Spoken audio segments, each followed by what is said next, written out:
Hey, it's Willie Armalini from Flowers and Scents with your floral industry buzz. Okay, today we're going to interview Professor and Dr. Charlie Hall from Texas A&M University. Charlie and I run into each other all the time at SAF conventions, and Charlie tells us how wonderful things are or how wonderful things aren't about the flower industry, and he talks economics and all sorts of good things. So I thought we'd have a little chat with Charlie and find out what's really going on. So, without further ado, my friend Charlie Hall. All right, Charlie Hall. Okay, so the first question is, Mr. Charlie Hall, is it Professor, Doctor, or just Charlie? I usually go by Charlie. It is professor and it is doctor, but you know, I've been doing this for a long time and I've been doing it so long that, pretense is not flattering. So I just Oh, stick with Charlie. all right, well, we'll leave it at Charlie then. Yeah. And, I've been sitting here for the last about a week or however we made this appointment, saying, what am I going to talk to Charlie about? And I thought, just like I said to you, we're going to have a conversation because you and I have been bumping into each other. Every time I turn around, you're on stage and I'm in the audience, and you're telling me something wonderful about, about retailers and wholesalers and dollars and cents and all sorts of things. And I thought, but I don't know anything about Charlie. So let's Oh, find out a little bit about Charlie, if you don't mind. So I was trying to explain this to my neighbor. I was going to interview you, and I said, right. I think he's a professor of finance because he's always talking about money and stuff. So little did I know that after read your bio, that it's horticulture. Yeah. Yeah. In fact, well, I have a degree in agricultural economics, Okay. and then I have a degree in horticulture. And then I have another degree in agricultural economics. So I basically combined the two fields that I'm most passionate about, economics and horticulture. And that's why you can talk eloquently about those things, and you do. Well, thank you. I appreciate that. Yeah, and again, you and I've been poking it around, and I've been listening to you talk, and I enjoy your conversations and your presentations because sort of in the end, you make us feel good. Yeah. In fact, I've been referred to as Professor Silver Lining because I think that in whatever economic conditions, um, if you manage your working capital right and you articulate your value proposition and convince people that you're not just a mere luxury, that you're a necessity, then I think people can do all right. It's when we forget about that and I think our industry, the and I'm going to speak specifically to the floral industry because I cut across, not just the floral sector, but the nursery and greenhouse side of things as well. Sure. So I think all three industries are are basically we're suffering from the disease that our clients and consumers are, and that's called plant blindness. And I think that we tend to not value our own product and services enough, and therefore we don't charge the prices that we need to earn a decent profit. And that catches up with a lot of firms in the industry so that they may make money at the top line, but not necessarily on the bottom line. Yeah, I think at the risk of talking about Sun Valley, I think that's probably maybe a good case study here. I mean, here we have a very passionate grower, very big, probably the biggest farm in America, and always visible and always growing great products. And Hmm. it looks from the outside, of course, it looks like all is well, and then we find out it's not well because perhaps of the same thing. I think some people have suggested that Lane was sort of trapped in his supermarket uh, pricing. He couldn't Hmm. raise prices enough to justify his cost. Yeah, certainly within that, the superfloral channel that we'll refer to it, there is more price pressure because that's just the nature of, the produce industry started this. And Yeah. there's always been that unless there's been a shortage for some reason, whether it be weather or some sort of disease or insect infestation that wipes out a lettuce crop, and therefore lettuce prices go way up. But most supermarkets that basically tried to run their floral shop as an independent florist, they do okay. It's the ones that are just trying to turn volume Right. that where a lot of the price pressure occurs. Here in Texas, we've got HEB, Sure. and HEB is like the Southwest Publix, and they very very Dominant. mass upscale or masstige, I'll call it. That'd be a good term, masstige. That we have better than average quality products within HEB, and of course they're tailored for the Southwest consumer, which we have a significant Hispanic influence within our market. Sure. But they run they even rebranded their floral shops inside the store, and they handle a significant number of weddings and upscale events. And that's not what you see in a typical supermarket. No. So it's a different mindset. And I got to attribute that to one of my good buddies, Joe Donsetsky, who ran the floral division within HEB for a Okay. long time, and his vision there. Yeah, and I had two people come up to me when the first nose of Sun Valley came out and said, "You should do a story on RFPs." And I said, "Why?" And they said, "Well, it's killing the industry. The RFPs are killing the industry." And I said, "Wow, interesting." And more than one person told me that, and I'm like, "Okay." So started poking around. I asked some other bouquet makers, and I asked one, and he said, "Oh, hell no." He said, "That's the best thing that ever happened." He says, "I can outprice the big guys. I can underprice them because my cost is less. So RFPs are great for me. I make money on RFPs. So I don't know if it's a good thing or a bad thing." I've heard both sides of the story, and and I think they're both right. Yeah, I think it's the way you approach it. It's synonymous with on the nursery side where you have folks selling to Home Depot, and that's a pay by scan model, and right, the grower doesn't get paid until the product scans. Well, there are some growers who literally command their own destiny, and they recognize that as an opportunity, and they do very well at it. But there's other growers who are more price takers that don't do so well at it, and they don't price in their merchandising services. And so I think it goes back to pushing a pencil and being sharp with that pencil, and because that's the price floor and all of our cost structure of all the product and all the services that we're providing, including trucking, right? And that we got to price everything in appropriately. And I think there are some who don't do that. Their pencil's not quite as sharp, or they're counting on economies of scale to bring them through, and right. that doesn't necessarily carry the whole day. And you mentioned, supermarkets with florist shops, in-store florist shops. Hmm. Um, and I just as I was at Fun and Sun out in California, that convention I just went to, and we did a little couch discussion and talked to some retailers and some wholesalers. And the question that I asked, I said, "Why do retailers need wholesalers?" And they're like, "Wow, that's a pretty should be an obvious question." I said, "It's not to me, so tell me the answer." So, and they went about and they convinced me. Although I know that the average retailer certainly needs his wholesaler. Um, Not many retailers can rise above and buy direct and make it work. So, Hmm. um, and I start to wonder, and I'm trying to appeal more to the retail side in my presentations. Man, do they have an uphill climb. They, the supermarkets are nipping at their buds, and for all the right reasons, because they're open and they've got, people are in there in a buying mode and Yeah, walking yeah, out the flowers. yeah. And when I say that as well, I've been to some really cool retailers recently, thinking, man, these guys got it all going on. They're, it's on top of it. People are coming in the store, they're walking out with flowers. I really liked it.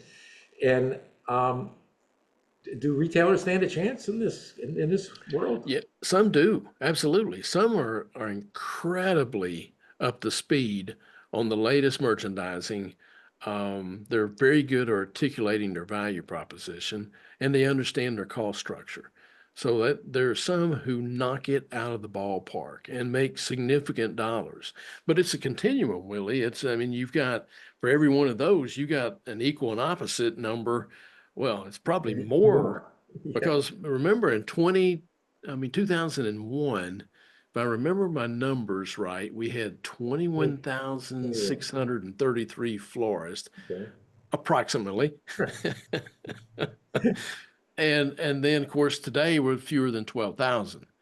And that's a lot of attrition, but it from folks that are very good in terms of design, very good in terms of arranging flowers, not so good on the business side. And you got to have both.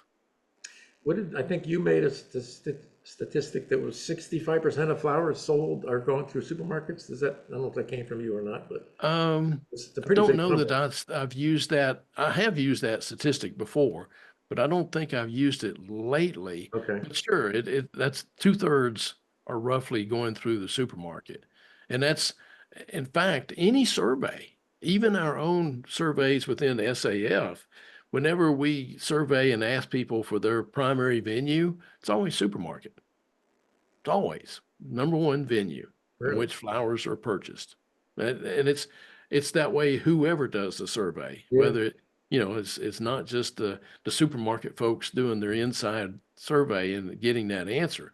And it's also coming from SAF and same thing. And it doesn't matter which holiday you're talking about. It's always supermarkets, number one venue. But okay, supermarkets expanded to pie Yeah. because the pie used to be a lot smaller before the advent of supermarkets. Yeah. So now it's a bigger pie. More people are enjoying flowers.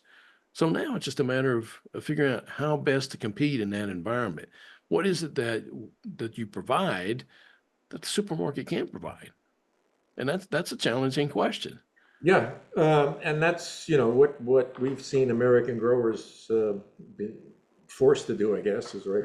They've been forced to look at products that don't travel well, that South America can't do well or don't Yeah, do well. yeah. And many of them had made a nice business of doing that. But of course, we've seen attrition and all that stuff. Hey, Charlie, how does cannabis play into this whole thing? Yeah, I think the biggest way in which cannabis impacts both produce and the green industry, and including floral, I think the biggest way is competition for the inputs. Because if you look at the greenhouse manufacturers, man, they've done quite well through the cannabis expansion. Building greenhouses, yeah. Yeah, building greenhouses. And you take things like peat moss, instead of, some of the bedding plant growers are looking at the availability of peat moss and saying, man, we're going to find alternatives Because they because, can't find it, because the cannabis guys use it. yeah, they use it too.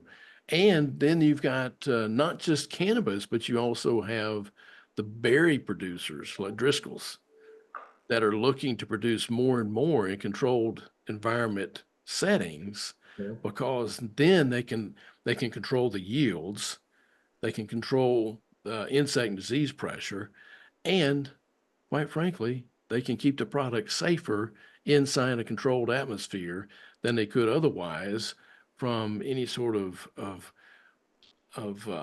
foreign entity wanting to mess with our food supply, right? Yes, we're about to see it here in Florida, maybe or not. I mean, the funny part here is that literally on every corner there's a smoke shop, and I think they're just waiting for this proposal to go through, maybe in November.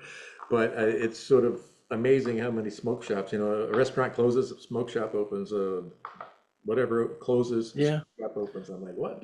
It's an industry in its infancy, Yeah, right? In any industry life cycle, you've got a growth curve where things are really hopping, increasing at an increasing rate.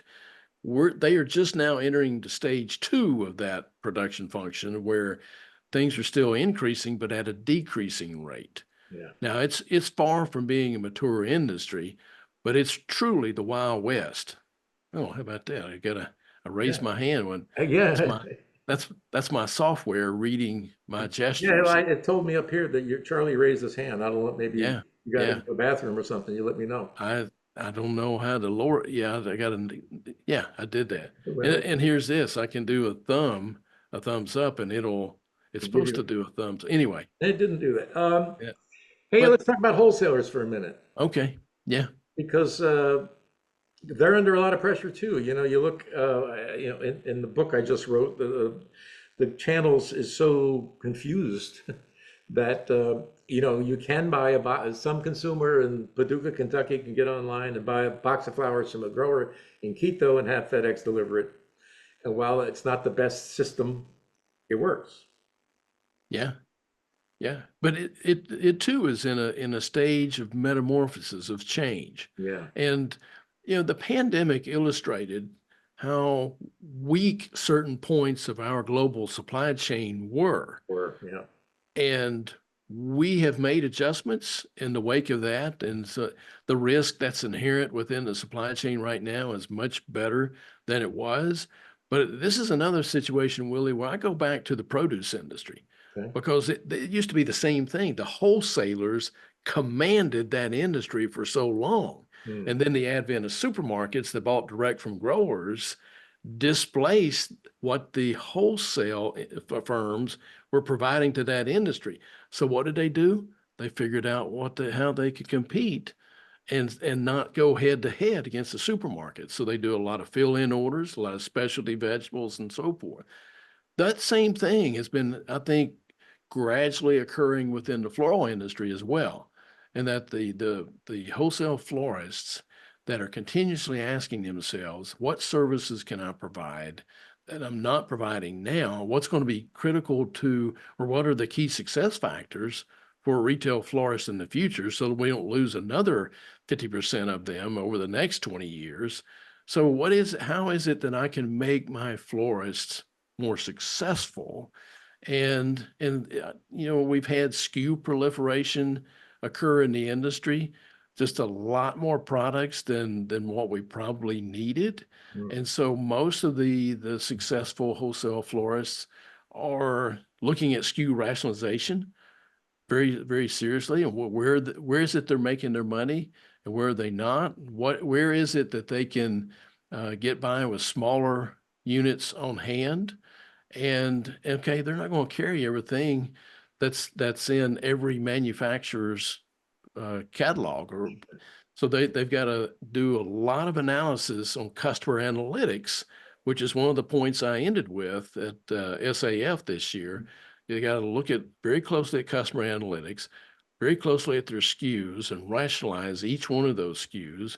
And then when they do that, the overall mix, their margins are much higher than they would be otherwise because they always have products that it's their bread and butter, Yep. but they make that profit in the holidays and then they lose it the rest of the year. So the key is make it, but don't lose it. And that's where the customer analytics and the SKU rationalization comes into play. And the more successful ones are doing exactly that. Yep. Yeah. Yeah, I'm looking at the data. Yep, following the Yeah. data. Um, let's talk about importers for a moment because one of the things I always, I more or less grew up in Miami and watched the import Right. thing happen. And I always thought, what's the difference between a wholesaler in New Jersey who imports and a Miami importer, right? They essentially can do the same thing. There's just a little bit more travel involved. And Hmm. the answer I've concluded is it was logistics. Because in Miami, you had my family and other trucking companies that Right. could do something with those boxes that you imported. Where the wholesaler brought them into, let's say, New Jersey, he could only reach his local market. There was no distribution out of there, effectively anyway. And but it always was amazing to me that they're really not different. They're really the same. But the logistics only make the difference. Well, that's very intuitive because, in a sense, all of us within, or all the firms within the floral industry are logistics companies. Yeah, It's just some absolutely. are better at it than others. Yeah. And we just happen to deal in flowers versus some other product. Yeah, I'm sure glad my parents decided not to. I grew up in Vineland, New Jersey, which at one point was called the egg basket of the world. And I'm glad that my dad did not start hauling chickens and eggs, although I think he did some of that. But, I grew up thinking I was in the trucking business and learned I was actually in the flower business. So uh, Yeah, it's been a surprise to me over the many years, which is why you see me at so many conventions because right, I'm right. I found a way to make a little money in the flower business anyway, just by doing what I do, and people seem to like it, so that's interesting for me. And and all right, so Charlie, tell me about the Ellison chair. Yeah, this particular endowed chair was named after Jim and Ellen Ellison, who own Ellison's greenhouses in Brenham, Texas. Right, I And think their their daughter's daughter name is PJ. PJ, PJ. yeah, I yeah, know their PJ daughter's Ellison. PJ, Yeah. yeah. And of course, Ellen passed a few years ago, and Jim is still around. I think he's getting ready to have his 90th birthday. Okay. But PJ is still chair of my advisory board. There's a 15-member advisory board that's tied to this endowed chair. And it's Okay. rather unique because, usually you have a donor that'll write a $2 million check and you got an endowed chair Right. formed, right? Right. This one took 64 donors and then but across the not just the floral industry but nursery and greenhouse. So as you got some large companies, Ball Horticultural Company, but you got some small for you had we got one $5 check from a garden club Really. donate. So the 64 donors, and then the university had a program where this guy had donated some land to the university, and they took that as the land was sold, they would take those proceeds and they would match professorships and endowed chairs, the monies that had been raised. And so there's $543,000 that was raised by those 64 donors. And then that was matched by the university to get it over the $1 million mark, which was the minimum that you had to have. So it's a permanent faculty position that'll never go away. When I retire, they'll fill it with somebody else. And what the modus operandi within higher education now is if someone retires, then they may or may not fill that position. So the administrators use that as a time where they can allocate resources among where they want to put those resources. So, when Terrell Nell retired from Florida, we didn't have to worry about replacing his position. He was department head, right? You got to have a department head. So, Sure. but other faculty positions, they could go away depending on what the emphasis is by that administration. But I'm in an endowed chair, so it's going to be there infinitum, and it will never go away. There will always be somebody that's working in this area here at Texas A&M. Hmm. And well, I do send my regards to PJ because Yeah. I haven't run into her in a long time, but she was quite a character. I remember running into her at a number of conventions over the years, but Oh I haven't yeah, seen her in a long time. You said, tell her I said hello. I will. Hey, Charlie, you ended your SAF discussion presentation by showing us a slide that basically said there is what was it, consumer elasticity, maybe, where there was a lot of consumer spending, maybe credit cards that haven't been used or whatever. Yeah. Uh, So that was a pretty interesting number, a slide that you put up. Yeah, because oftentimes when things start slowing down a bit, and let me just preface my remarks by saying during the pandemic, people couldn't get enough of what we were selling. Sure. And then obviously it slowed down, and then there's been some pushback on price, and folks start thinking, well, it must be that um, the consumer's slowing down. But if you look at consumers and what we're spending, you and I and everybody else, we're spending a lot on luxury goods Our like pets, right? pet supplies, exactly, and boats, right? And boat sales through the pandemic went up, and they're still going up. They're flattening out, but they're still going up. Yep. So, and I showed the chart of flowers, seeds, and potted plants. that is straight out of GDP data. And I showed the tremendous growth, and I showed the plateauing, and I showed the slight decrease. And the Mhm. question is, does that slight decrease reflect that we're going back to the original trend, or are we going to stay above that and then start a new trend? Jury's still out on that one. But one thing I know from that data I was talking about consumers is that they're still spending on non-discretionary, or they're still spending on discretionary items. Uh, yeah, Mhm. they got to pay the rent, they got to pay health care and so forth. Those are mandatory expenditures, but they're still making discretionary expenditures on all those, particularly eating out. Well, you may complain about it in terms of the price of eating out, But you're out there. but we're out there and we're buying more on recreational goods, not just the smoke shops that you're talking about, but in terms of RVs and other all-terrain vehicles. I mean, sports equipment still going up, and then of course recreational services like golf memberships and gym memberships, etc. Those are still going up. So that tells me, all right, they're still buying discretionary purchases. They're slowing down a little bit, but if you look at the credit card debt and mortgage debt, it is going up, but it's nowhere near what it was back in the Great Recession days and before it, 2007. So we learned our lesson. We deleveraged as consumers. So if you look at the credit card balances versus the limits, we still have a lot of capacity for borrowing money to fuel whatever spending that we want to do.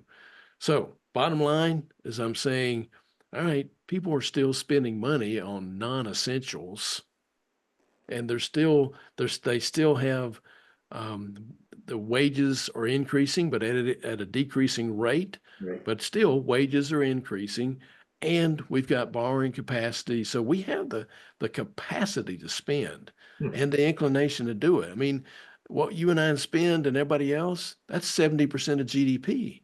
Yeah. So it's a very important part of the overall economy, Yeah. and we're very good at it. Yeah. And we'll do it until there's something like a great recession or a great shutdown from the pandemic that causes us not to. But even though, take the little sidebar here, during the pandemic when we were staying at home and we could get on Amazon and we could buy all this other stuff that we wouldn't have bought otherwise, we shifted those expenditures forward in time. Yeah. And that, the trucking industry had Catch to up. ramp up its capacity, and now tonnage has gone down. And so now you see the transportation sector going through its mini recession, Yeah. and it's coming back because in tonnage in 2025 is expected to increase. So they'll roll right out of that if, ceteris paribus, hold all of the things constant. But we got an election Yeah. in November. Boy, do we ever. So the platform on each sides of the partisan fence are markedly different to the economic platform. And they aren't created equal in terms of the macroeconomic impacts. And so I referred to a publication from Moody's Analytics that's a nonpartisan group that really discusses, blue versus red economic policies and which ones would lead to recession and which ones wouldn't. So I like to refer people to things that are nonpartisan in nature. Yeah. And I myself, I typically talk about policies. I don't talk partisanship. Yeah. Well, you're in a delicate position there. So you have to be careful. Hey, one of the things that I said, maybe you can help bear this out at some point. I said after the pandemic, I said, I believe that I don't know what the number was increased versus prior to COVID, but there was whatever, a 10 or 20 cent bump, I guess. Upgrade today, not today, okay. A 20% bump or more. And I'm suggesting the 7 to 10% of that's going to stick. And I don't know if I'm right, but anyway, you know what I mean? I mean, of the increase that we got from COVID, some of that's going to stick because people that, suddenly started buying flowers that maybe never bought flowers before or not enough, Yeah. like them in their home and say, okay, I guess I should do that more often. Okay. Well, that's a pretty good educated guess. Now, let me ask you though, are you thinking 7% units or dollars? Well, I guess I was thinking dollars. Yeah. So because of the price increases, remember I showed that the input cost for flower growers had increased 21%. Sure. And those growers that didn't raise prices by 21%, they were basically sharing profit margin with their customers because Yep. they didn't recover all that increase on the input side. Sure. So what we don't capture a lot of good unit data in Hmm. this industry. When we know the bunches that are imported, Yep. because we can get that data, but we don't know what are all the units that the California growers produce? What are and the specialty cut flowers that are produced in the rest of the country? So we don't have really good unit data for me to say for sure Hmm. that that 7% is going to stay. But I would agree with you from a dollar standpoint that Okay. overall, our even if with smaller if a smaller number of units are sold, that we're going to make more money in terms of the industry because of that price increase. So I think we're going to get that. And, the jury's still out. Now, in our SAF survey, Yeah. when we asked people whether units had increased, it was about half and half. Okay. Some had unit increases and some had unit decreases. And that's what I'm talking about, the continuum Sure. on the florist channel of those that get it and are doing it right versus those that are still struggling. I'm not saying anything about their design capabilities. They're all very capable, probably. But there's very marked differences between those that are experiencing increases in sales, increases in units, and increases in net profit. And some are having all three. So that those are the really good ones. But there's also a handful over here where their sales are down, profits Yeah. are down, and units are down. No, and I think, I've been in and out of a lot of shops as you have probably over the years, and there's some retail shops that I couldn't get out of fast enough thinking these people can't survive because, the flowers are in the back room. Where's the cooler? It's in the back room. Where's the flower? In the back room. Yeah. Versus places you go into and they're hopping and they're serving lattes and they got things going on and people are jumping and smiling and happy and I'm like, this, these people are making money. Yeah. You can sort of feel it. Hey, Charlie, as always, 20 minutes goes really fast, and I wanted to, have this conversation, which I'm glad we have, and to make us feel better in the end with the silver lining, which I think you've done already. The world is not coming to an end.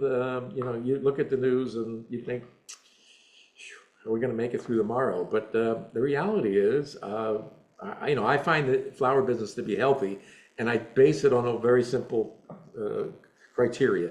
I go to conventions and people show up. When they stop showing up, then there's too many conventions or the business is in trouble. But Right. you go to these things, and for the most part, people are happy and energized and want to learn and sharing ideas and stuff. So I find it to be a healthy industry. I don't know. Yeah. The enthusiasm at, of course, SAF and other conferences has been contagious.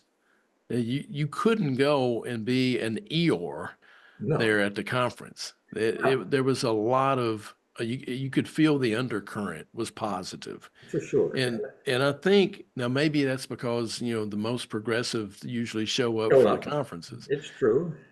But I agree with you. I think we still have a great deal of things that to be optimistic about. So we have a great product.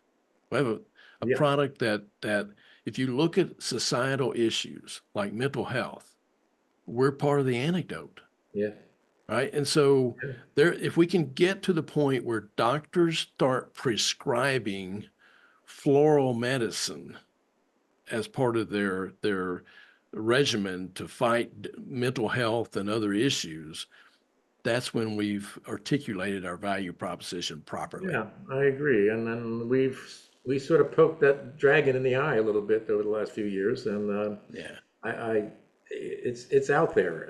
It works. I'm happy to have flowers in my house. So Yeah.